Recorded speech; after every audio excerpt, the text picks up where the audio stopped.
सुवन केसरी नंदन तेज प्रताप महाजगवंदन रामदूत अतुलित बलधाम अंजनी पुत्र पवन सुत नाम जय हनुमान जय हनुमान।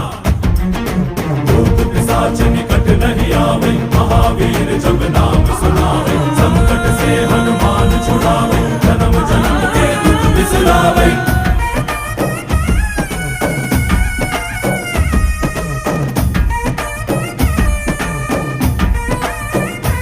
ಓ ಭುಜ ಬಲವ ತೋರಿ ನಿಂತೋನೆ ಭವ ಭಯವ ನೀಗುಬಾ